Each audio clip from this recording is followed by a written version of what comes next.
Respondent superior मतलब कि जो इन दोनों रिलेशन में सुपीरियर कौन है, ये बताओ। प्रिंसिपल और एजेंट में सुपीरियर कौन होगा? Principal. So principal, very good. सो तो प्रिंसिपल को हम लाइबल करेंगे अगर एजेंट की गलती होती है, क्योंकि वो सुपीरियर है और वो कमांड करता है एजेंट को, क्योंकि एजेंट उसी की बात मानता है और उसी की इशारों पे काम पे वो चलता है।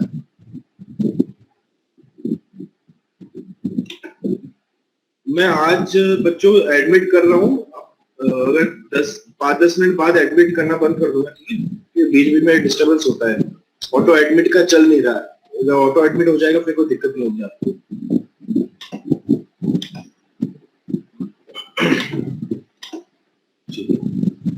अब ये मैक्सिम है, Q facet per alien facet per se, it means he who acts through another is deemed in law as doing it himself। इसका मतलब ये हुआ, इस मैक्सिम का प्लीज नोट कर लेना, ये मैक्सिम आपके हमेशा काम में आएगी लाइफ में भी। कहीं भी एग्जाम, जुडिशियल की एग्जाम या कॉम्पिटिशन एग्जाम दोगे तो ये जनरली पूछ लेते हैं मैक्सिम, और इसका मतलब पूछ लेते हैं। इसका मतलब ये है कि अगर मैं किसी और पर्सन के थ्रू एक्ट कर रहा हूं तो ये माना जाएगा कि वो काम मैंने ही किया है ना। जैसे कि फॉर एग्जाम्पल मैंने एजेंट को भेजा कि मेरे कुछ काम के लिए, मेरे काम के लिए, ठीक है? तो वो काम एजेंट का नहीं काम हुआ, वो काम मेरा ही होगा, ठीक है? वो प्रिंसिपल ही है, प्रिंसिपल जो है पर्सन, उसी का काम वो कर रहा है, तो ये माना जाएगा एजेंट। मतलब जैसे अपन नहीं बैंक कई जगह अपने ब्याह में किसी और को रिपोर्ट कलेक्ट करने भेज दिया, तो ये माना जाएगा ना आपने वो रिपोर्ट कलेक्ट करी है।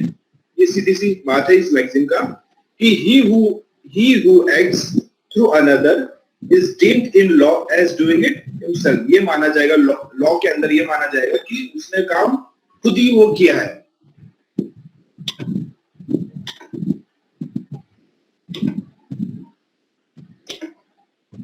ठीक है? सो अब इस केस में ये बोला गया था, it has long been established by law that a master is liable to third for any injury or damage done through the negligence or unskillfulness of a servant acting in his master's employ। The reason of this is that every act which is done by a servant in the course of his duty is regarded as done by his master's order, and consequently it is the same as if it were the master's own act, according to the maxim Q facet per alien facet per se।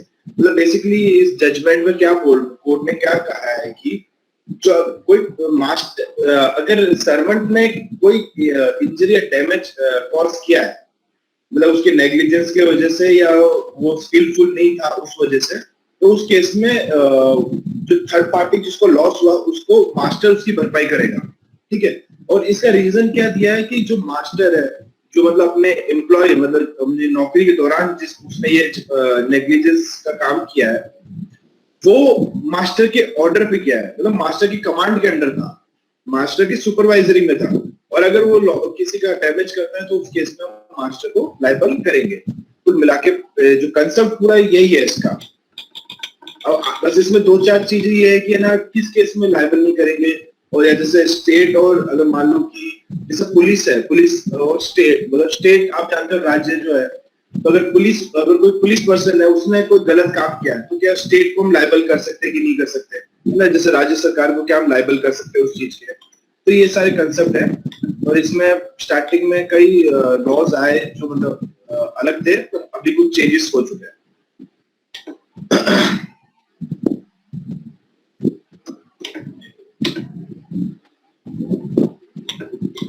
So next, a master and servant.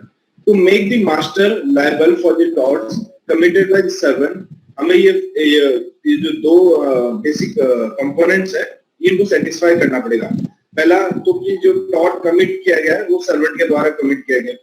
Third, servant ने जो tort commit किया है वो commit किया while acting in the course of employment of his master।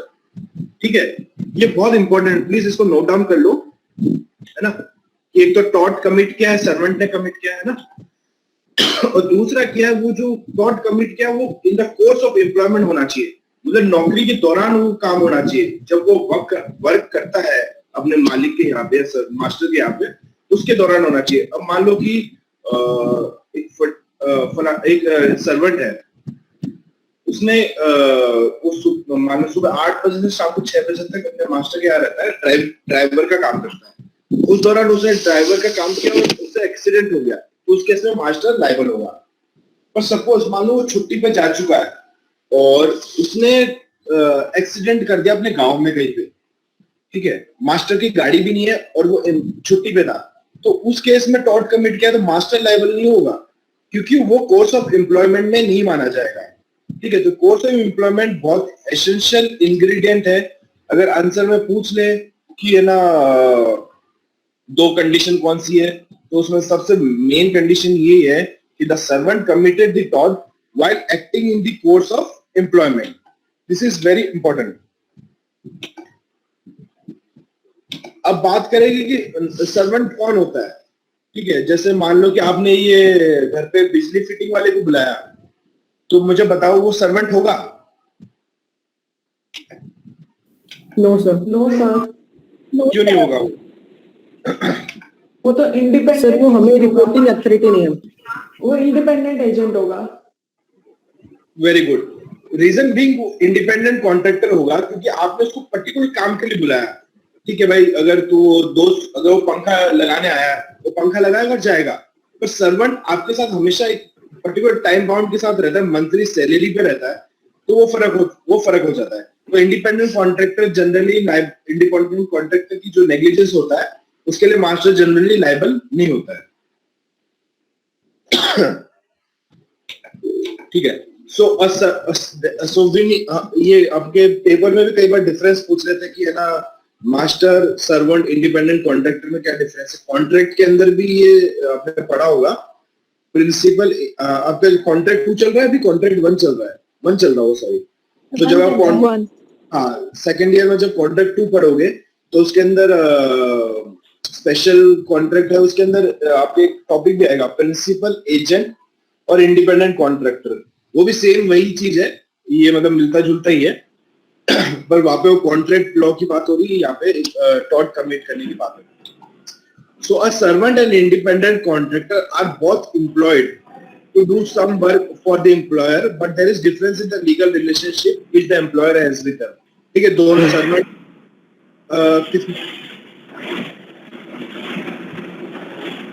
माही नील अपना mic बंद करो, आप माइक बंद करके रखो, डिस्टर्बेंस आ रही। ठीक है, थैंक यू। सो सर्वेंट को भी हम काम करने के लिए हायर करते हैं और इंडिपेंडेंट कॉन्ट्रैक्टर को भी अपने काम करने के लिए हायर करते हैं। अब पर फर्क क्या है दोनों में? एक तो ये है कि लीगल रिलेशनशिप अलग है दोनों की। A servant is engaged under contract of service, है ना, contract of service, where an independent contractor is engaged under a contract for service. मतलब उसको पर्टिकुलर सर्विस के लिए बुलाया जाता है और सर्वेंट हमेशा एक पर्टिकुलर पीरियड के लिए आपके साथ रहेगा आपके काम करने के लिए। The liability of the employer, the wrongs committed by his servant is more onerous. मतलब कि जो सर, सर आप देख नहीं रहे हो? अरे देख के क्या करोगे? सर देख के फील आएगी, ऐसे बिना देखे वो कोई बात नहीं, ऐसे ही आपको क्लास करनी है या नहीं करनी है? नहीं सर, करनी है ना। हाँ, तो पीपीटी दिख रही है ना आपको? हाँ सर, पर वो छोटा दिख रहा है सर उसमें। तो कोई बात नहीं, आप डाउनलोड कर सकते हो पीपीटी, अभी mlsc.ac.in पे जाके वहाँ पे अवेलेबल है ये पीपीटी। जी सर। जूम भी कर सकता पीपीटी को? अच्छा, जूम भी कर सकते।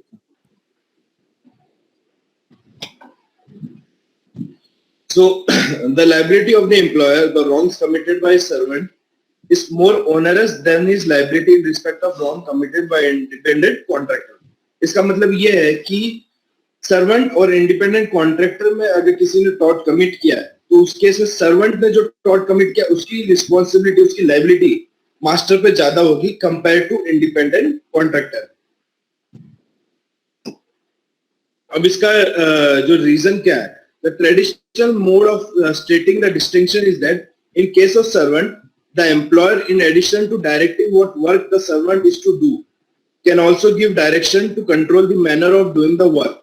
But in case of an independent contractor, the employer can direct only what work is to be done, but he cannot control the manner of doing the work. मतलब basically इसका मतलब क्या हुआ कि जैसे सर्वेंट को आप है ना अपने तरीके से काम करा सकते हो कि चलो आप जैसे मान लो घर में खेत वगैरह में उसको कुछ कटवाना, जैसे आप सर्वेंट को अपने खेतों में भी हायर करते हो तो उसको जिस तरह से आप अपना काम करवाना चाहे करवा सकते हो, सुबह को पानी देना, शाम को पानी देना, जैसे करवाना। पर जैसे इंडिपेंडेंट कॉन्ट्रैक्टर है वो अगर मान लो फैन, आप उसको ये बोल सकते हो कि बस फैन फिट करना है, आप ये नहीं बोलोगे नहीं तू स्क्रू इतना टाइट कर, लाइट कर, मतलब आप उसको डायरेक्ट बस इतना कर सकते हो कि ये काम करना है, किस तरह कैसे करना है ये आपका डायरेक्शन में आएगा नहीं। तो ये एक रीजन है कि हम दोनों में ये एक मेन रीजन है। ठीक है, नेक्स्ट अब जो Lord थैंगरटन has pointed out four indication, four indica of contract of service। हम कब contract of service मानेंगे और कब contract for service मानेंगे। Master's power of selection of his servant है ना, first payment of wages और other remuneration, ये देख मतलब उसका सैलरी पेमेंट को देखा जाएगा। मास्टर्स जो मास्टर है उसका कंट्रोल देखा जाएगा, किस तरह से वो कंट्रोल करता है उसको काम के रिगार्डिंग। फोर्थ है मास्टर्स राइट ऑफ सस्पेंशन और डिसमिसल, उसको निकालने का और रखने का राइट, ठीक है, सस्पेंड करने का या उस नौकरी से निकालने का राइट। ये 4 पॉइंट्स देखेंगे ये आइडेंटिफाई करने के लिए कि ये कॉन्ट्रैक्ट ऑफ सर्विस है कि नहीं है। ये था ट्रेडिशनल व्यू। अब आ गया modern view. The test of control as traditionally formulated was based upon the social condition of an earlier age and was well suited to govern relationship like those between a farmer and agriculture labor, a craftsman and a journeyman, a householder and a domestic servant, and even factory owner and an unskilled hand. ठीक है, when it comes to the skilled and particular professional work, it has not been treated as an exclusive test. In cases में इसको exclusive test treat नहीं किया गया है। अब supreme court ने had laid down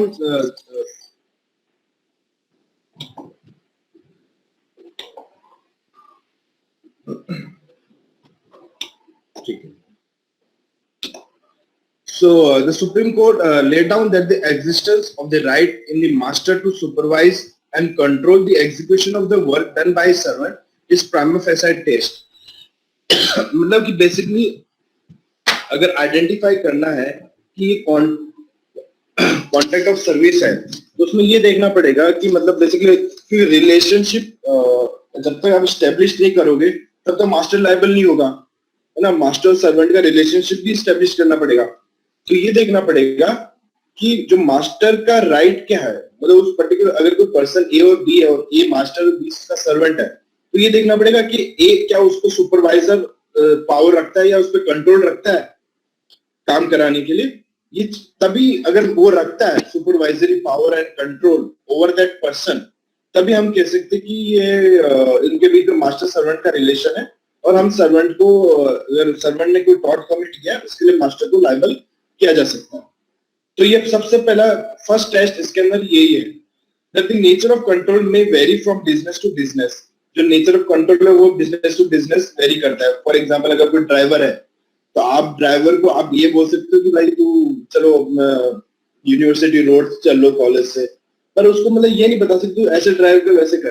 तो कई जिस पर घर पे जैसे साफ सफाई करने के लिए आपने डोमेस्टिक सर्वेंट रखा हुआ तो आप उसको बोले हाँ इधर सफाई कर, उधर कर, ऐसा कर, झाड़ू को थोड़ा यूं कर। तो ये हर जगह हर रिलेशनशिप में हर एम्प्लॉय में ये थोड़ा अलग अलग काम करेगा।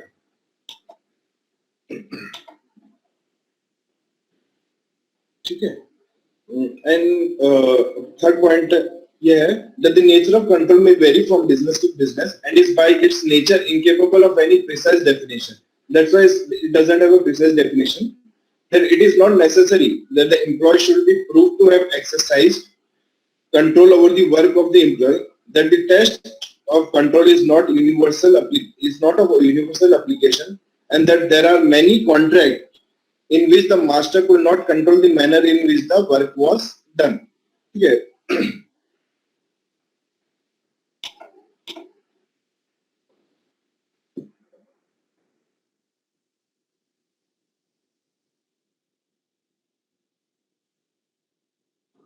सर हाँ बोलिए. सर इसमें मैं एक चीज पूछ रहा था कि इसमें जैसे मास्टर और सर्वेंट वाले रिलेशन में इंडिविजुअल टॉट का भी कोई फंडा है क्या? आपका ना साउंड क्लियर है. आप चैट में टाइप कर दो क्वेश्चन को, मैं रिप्लाई कर दूंगा. Okay sir. पीछे डिस्टरबेंस आ रही है आपके. अच्छा. किसी को भी कोई क्वेश्चन है, डाउट है ना, या कहीं पे आपको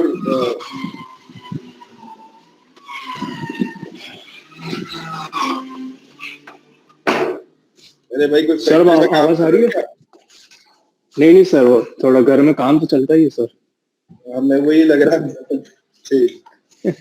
हाँ सर, अब आवाज आ रही है? हाँ बोलिए. हाँ सर, मैं कह रहा था कि जो ये मास्टर सर्वेंट वाले रिलेशनशिप में इंडिविजुअल टॉट का भी कुछ इसमें रिलेशन है क्या? है उसके अंदर है. कई बार जैसे ना, मान लो कि सर्वेंट ने कोई टॉट कमिट किया है, वो सर्वेंट की नेग्लिजेंस है और थर्ड पार्टी को नुकसान हो, थर्ड पार्टी वो रिकवरी मास्टर से कर लेगा. ठीक है, ये तो हो गया जो जनरल रूल है. पर मान लो कि क्या मास्टर वो सर्वेंट से वो रिकवरी कर सकता है कि नहीं कर सकता? क्वेश्चन ये है. तो सर उसकी सैलरी में से काटेगा वो? कर सकता है, पर वहां पे वो केसेस देखना पड़ेगा कि एक्चुअल में उसकी नेग्लिजेंस थी या कुछ और रीजन थे. जैसे मान लो कि ड्राइवर है, वो आप मैं म्यूट कर रहा हूं आपको. हाँ ठीक है. जैसे कि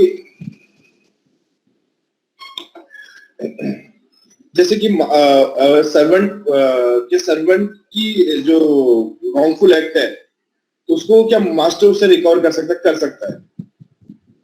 जनरली कर सकता है. कुछ बस ये हो जाता है कि यार कई बार सर्वेंट के पास उतनी पेइंग कैपेसिटी नहीं होती है, तो वो उतना रिकवर कर नहीं पाता उससे. वो उतने जैसे मान लो कि 50 उसको मान लो उसकी तनख्वाह 2,000 रुपए मिलती है और 50,000 की रिकवरी बनी है, तो वो सारा तो नहीं कर पाएगा, पर जहां उसके लिए रिस्पॉन्सिबल कर सकता है उसको. पर पहले उसको थर्ड पार्टी को अपना ड्यूज जो भी है वो उसको पहले क्लियर करना पड़ेगा.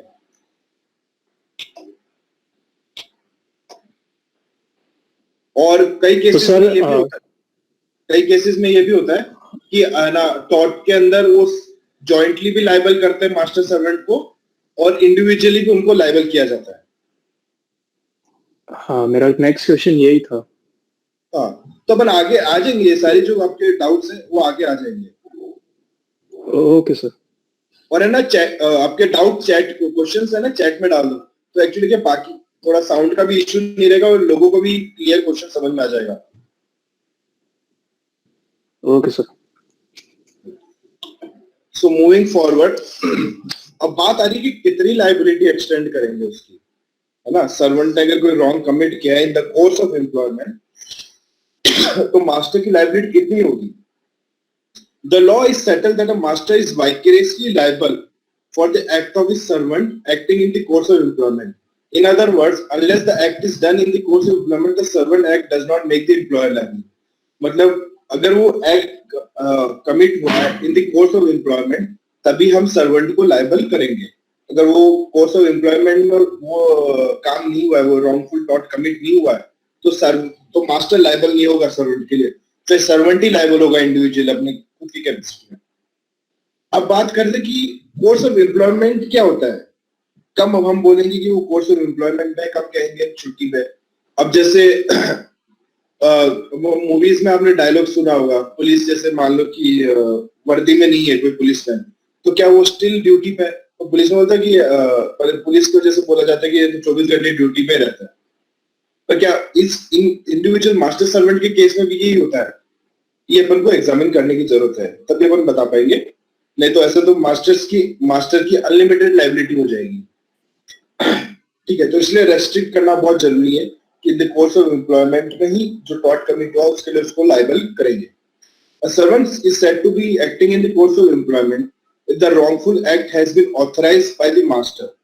पहला तो मान लो वो रॉन्गफुल एक्ट कमिट करने के लिए मास्टर ने बोला, और जैसे मान लो कि आपके खेत है, खेत में कोई गाय वगैरह या कोई जानवर किसी और के गाय जानवर आपके खेत में घुस गए, आपने अपने मास्टर को बोला कि इनको मार दो, ठीक है, या इनको इंजर्ड कर दो आप, और उसने वो काम किया, ठीक है। अब वो किसके कहने पे किया? मास्टर के कहने पे किया। अब मान लो कि उससे किसी एक पर्टिकुलर जानवर की डेथ हो जाती है या बहुत इंजरी हो जाती है, तो उस केस में मास्टर, हालांकि सर्वेंट ने वो इंजरी कॉज करी है, पर वो मास्टर लायबल होगा उसके जो भी इलाज के लिए या जो डेथ का कंपनसेशन देने के लिए, ठीक है। ये तो बात होगी रॉन्गफुल एक्ट जिसको मास्टर ने ऑथराइज किया है, ठीक है, समझ में आया? Yes sir. हाँ सर, समझ में आ गया। चलो ठीक है, अब नेक्स्ट मूव करते हैं कि हम अब ऐसे एक्ट की बात करेंगे जहां पे एक्सक्लूसिवली मास्टर ने ऑथराइज नहीं किया, मास्टर ने ऑथराइज नहीं किया सर्वेंट को, और फिर भी सर्वेंट वो काम कमिट कर जाता है, और वो जो काम होता है बेसिकली वो टॉट होता है, ठीक है। The mode in which the authorised act has been done is wrongful or is wrongful or unauthorized. It is the general rule that master will be liable not merely what he has authorized, जो उसने मतलब उसको बोला था करने के लिए, authorized his servant to do, but also for the way in which he does that which has authorized to do. एक सेकंड,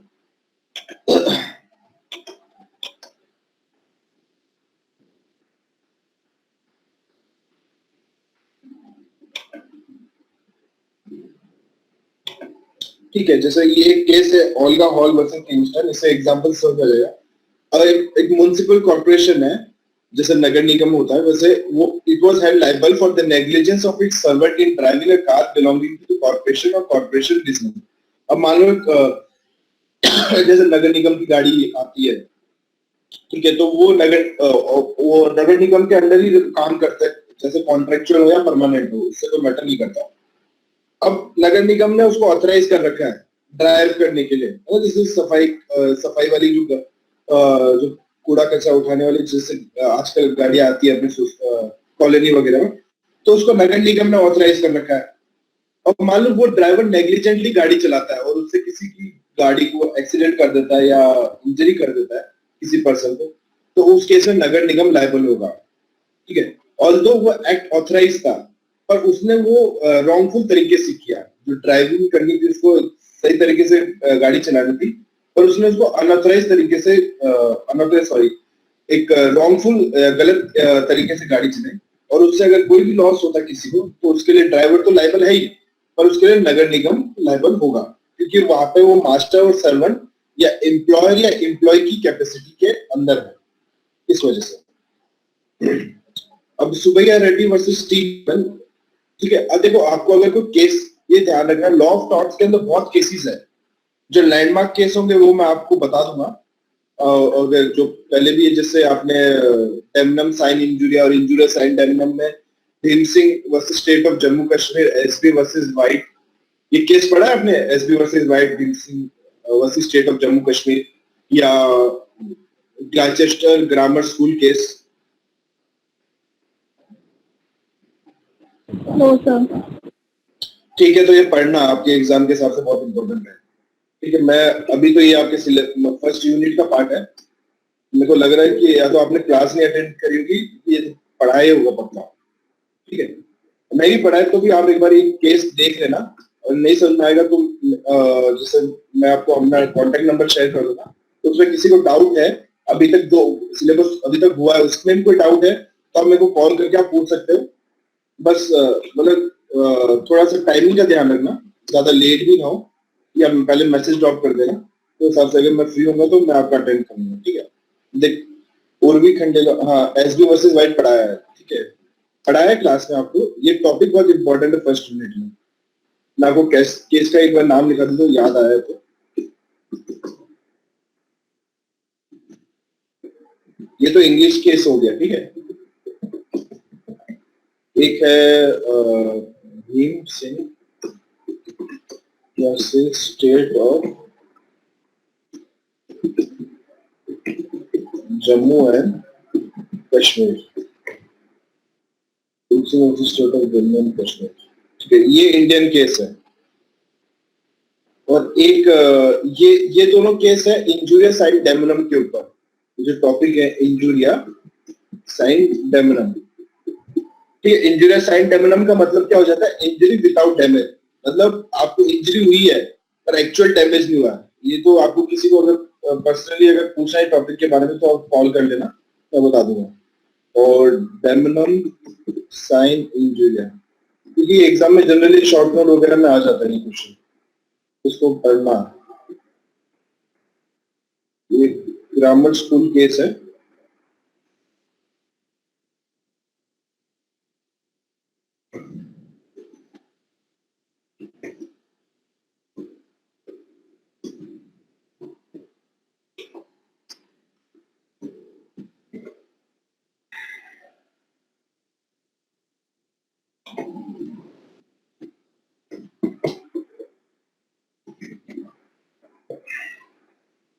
सर ये सारे केसेस हमने पढ़े हैं, बस ये जम्मू एंड कश्मीर वाला नहीं किया था।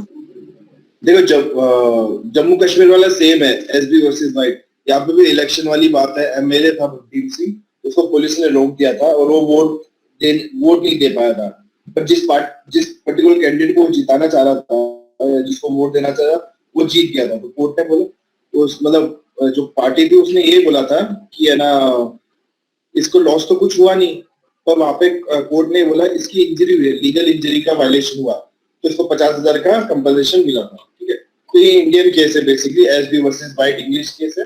सेम फैक्ट्स ही ऑलमोस्ट, तो अभी पढ़ लेना इंपॉर्टेंट है। ये नियर अबाउट कौन से सन की है सर ये वाली केस, जम्मू एंड कश्मीर वाली? ये तो मेरे को याद नहीं एग्जैक्टली, तो आप उसका जो साइटेशन होगा भीम सिंह का वो आप चेक कर सकते हो। जी sir, thank you. Same fact है, इन दोनों के फैक्ट ऑलमोस्ट सेम है, बस ये वहां पे नहीं सेम ही है, एग्जैक्टली सेम ही है। बस ये इंडियन केस है और वो इंग्लिश केस है, बस इतना ध्यान रखना।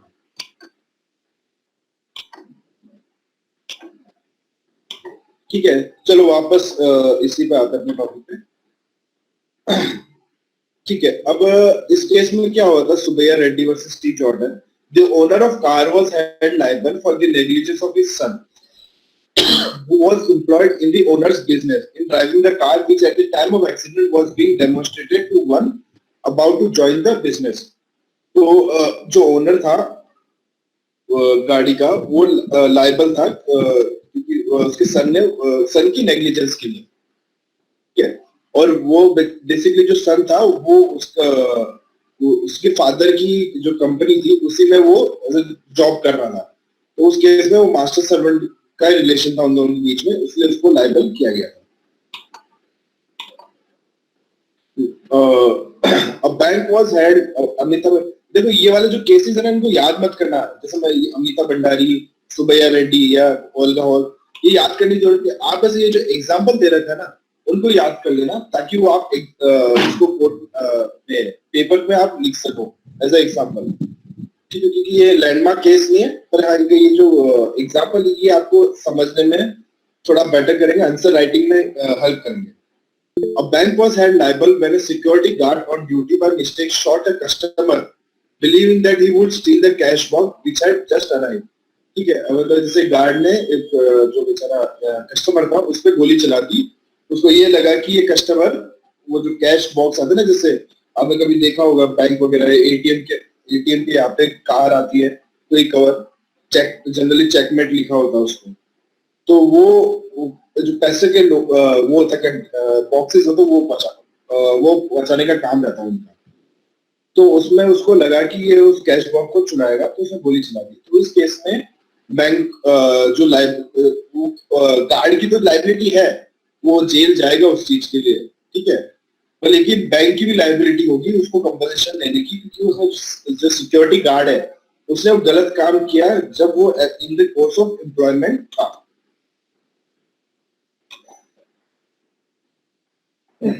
ये बात ये अभी तक अपन सारे वो देखिए जो मास्टर ने जो एक्ट ऑथराइज किए थे, जैसे नगर निगम ने ऑथराइज किया था गाड़ी चलाने के लिए, है ना, ये बैंक ने ऑथराइज किया था गार्ड को अपने बैंक में रखने के लिए, बैंक में बंदूक के साथ रहने के लिए, ताकि सर हाँ बोलो। ये क्वेश्चन था सर, जैसे कोई गनमैन रखा हुआ अपन ने, हाँ हाँ, तो गनमैन किसी को संदिग्ध पाते हुए गोली फायर करते हैं उस पे, तो लाइबल कौन रहेगा? जिसने उसको अपॉइंट कर रखा है वो या गनमैन? दोनों लायबल होंगे। हाँ सर, ऐसा केस कुछ चित्तौड़ में हुआ था मेरे भाई के साथ। अच्छा अच्छा, फिर क्या हुआ उसमें? कोई नहीं, वो तो कान सिंह जी राठौड़ ने छुड़वा दिया। ठीक है, बढ़िया है।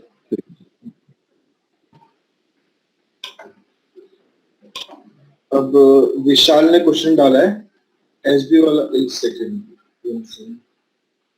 ठीक है। सो अभी तक हम बात कर रहे थे जहां पे मास्टर ने सर्वेंट को ऑथराइज कर रखा था एक्ट के लिए। अब बात करेंगे कि क्या मास्टर की लाइबिलिटी बनेगी सर्वेंट की उस कामों के लिए जो उसने उसको ऑथराइज नहीं किया, जैसे कि अनऑथराइज एक्ट में। तो सेलमेंट जो है वो बोलते हैं a master is liable even for the acts which he has not authorized provided that they are so connected with the acts which he has authorized that they may rightly be regarded as mode although improper modes of doing them। Basically settlement क्या बोल रहा है कि master authorise act के लिए तो liable है ही अगर वो उसमें गलती करता है ऐसा, पर अनऑथराइज एक्ट के लिए भी लाइबल होगा अगर वो अनऑथराइज एक्ट ऑथराइज एक्ट से मिलता जुलता है और वो बस वो ऑथराइज एक्ट को करने का तरीका उसने गलत यूज किया है ना, तो उस केस में भी वो लाइबिलिटी बनेगी।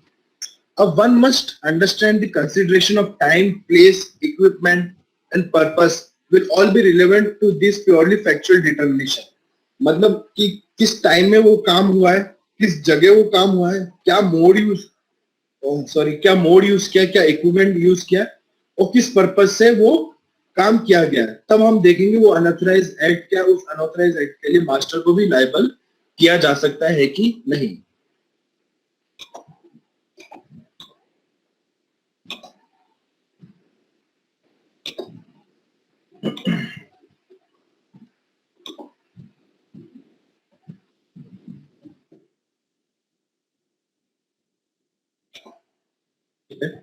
सो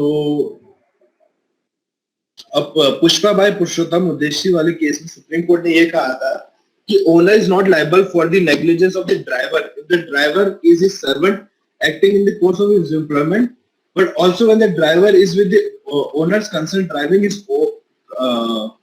एक second. The Supreme Court held that owner is not only liable for the negligence of the driver if the driver is his servant acting in the course of his employment, but also when the driver is with the owner's consent driving his car on owner's business or for the owner's purpose। मतलब basically कि मतलब ये सलमान वाला case है ना, hit and run वाला। कौन सा? सलमान खान वाला ये केस है क्या, हिट एंड रन में? उसमें ड्राइवर पे ही ब्लेम किया था। हाँ हाँ हाँ यार, वो तो अभी केस अभी तो खत्म थोड़ी हुआ है, वो चल रहा है अभी। देखो जब जजमेंट आएगा तब देखेंगे इसको। ठीक है, अभी इधर इस पे बात करो। अब उस हाँ वो बेसिकली ये तरीका होता है, पर लेकिन उस केस में उस डैमेजेस कंपनसेशन अगर प्रूव भी हो जाता है तो सलमान खान को डैमेजेस कंपनसेशन पे करना पड़ेगा, जो भी ऑलरेडी इंश्योरेंस कंपनी ने पे कर दिया होगा, उसकी कार जिस कंपनी से इंश्योर्ड थी उसने पे कर दिया होगा।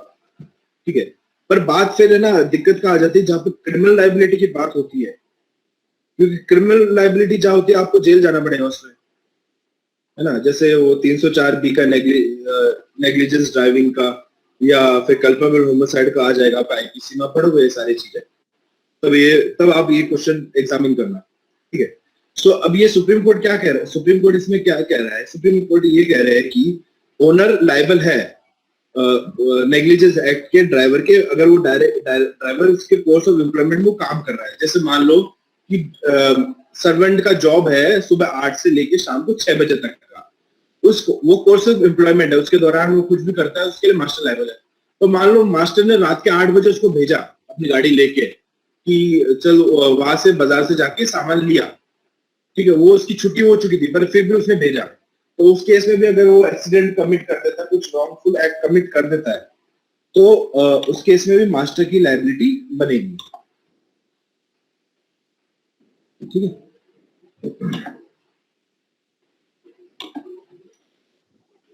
ठीक है सर। अब एक और एग्जांपल देखते हैं। एक आदमी ए master allows B his servant to take his vehicle so that he can come early and join duties। ठीक है, जैसे कई बार होता है ना कि जैसे कोई जैसे अपने गवर्नमेंट जॉब में जैसे जनरली होती है कि कोई ड्राइवर है, कोई ऑफिसर है, उसको वो ड्राइवर के साथ ही गाड़ी भेज देता है ताकि वो जल्दी आके सुबह पिकअप कर ले। तो यहाँ पे भी ऐसा ही हुआ, A master allows B servant to take his vehicle so that he can come early and join duty। B while at home allows his son C to drive। है ना, B अपने घर पे था और उसका अपने बेटे को उसने वो गाड़ी चलाने दी। ठीक है, वो गाड़ी थी मास्टर की। C negligently injures D, third person को इंजर्ड कर देता है ड्राइवर का बेटा। ठीक है, अब passer by in this case A cannot be held liable as he only authorized taking of the vehicle so that he returns early to work। तो इस केस में मास्टर की लायबिलिटी नहीं बनती क्योंकि उसने उसको ऑथराइज नहीं किया गया था उसके बेटे को ड्राइव करने के लिए देने के लिए, तो वो out of course of employment था। इस केस में फिर सर्वेंट की बेटे की ही लायबिलिटी बनेगी, मास्टर की लायबिलिटी नहीं बनेगी। अगर मान लो कि चलो सी नहीं उसका सन नहीं चला रहा, बी चला रहा है गाड़ी, और बी गाड़ी चला रहा है और सुबह मास्टर को पिक करने जा रहा है, उस दौरान एक्सीडेंट हो जाता है, तो वहां पे मास्टर की लायबिलिटी बनेगी क्योंकि उसको कोर्स ऑफ एम्प्लॉयमेंट में हम मानेंगे। चलो आज के लिए इतनी क्लास, बाकी अब नेक्स्ट जब भी आपकी शेड्यूल्ड क्लास होगी तब करेंगे। किसी को कोई डाउट है तो आप पूछ सकते हो।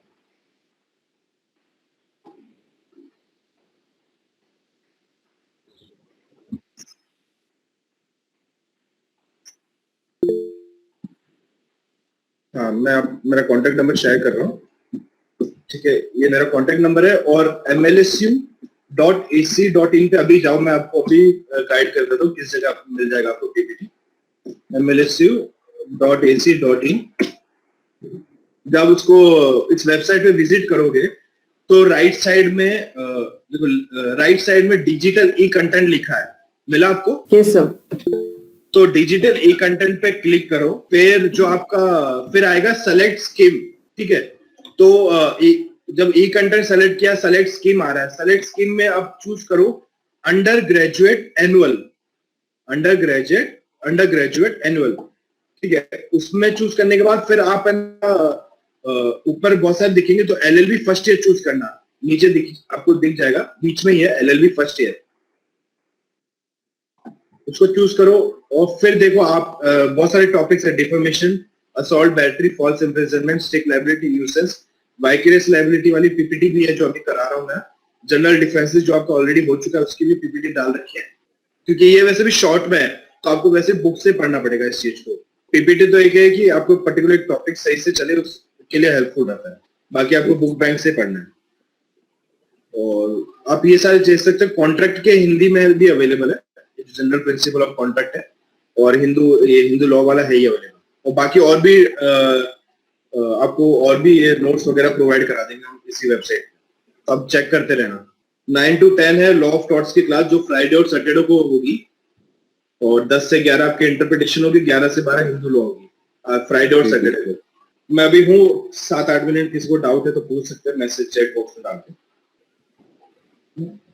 अब एग्जाम का पैटर्न तो मिल ही गया अभी, वो व्हाट्सएप पे आपको शेयर कर दिया वो एग्जाम पैटर्न क्या रहने वाला।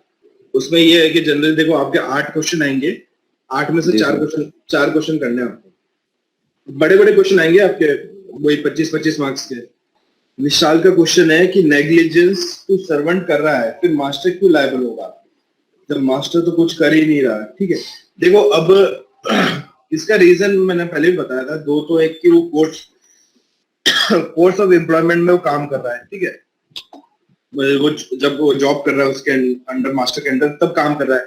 और क्योंकि मास्टर की पेइंग कैपेसिटी ज्यादा होती है कंपेयर टू सर्वेंट, तो उस वजह से उसको लायबल किया जाता है कि वो, क्योंकि उसके अंडर सुपरवाइजरी, उसके कमांड के अंडर वो काम कर रहा है ना। और जैसे मैं अपने मास्टर को, मैं अपने सर्वेंट को बोलूं तू चला जोर तेजी से गाड़ी चला, वो एक्सीडेंट कर देता है, तो मास्टर इसमें मास्टर की लायबिलिटी नहीं होगी क्या? ठीक है, उसने बोला कि गाय को बाहर निकाल दे। अब उसने मोड क्या यूज किया, उसको इंजर्ड करके बाहर निकाला या उसको नॉर्मल किया? अब क्योंकि देखो अब इंजरी तो थर्ड पर्सन को हो गई ना, थर्ड पर्सन को जो जिसका उसको इंजरी हुई उसको तो इमीडिएटली आपको कंपनसेशन देना है। सर्वेंट की कैपेसिटी होगी नहीं तो मास्टर को दिया जाता है। हाँ, मास्टर उससे रिकवरी कर सकता है सर्वेंट से,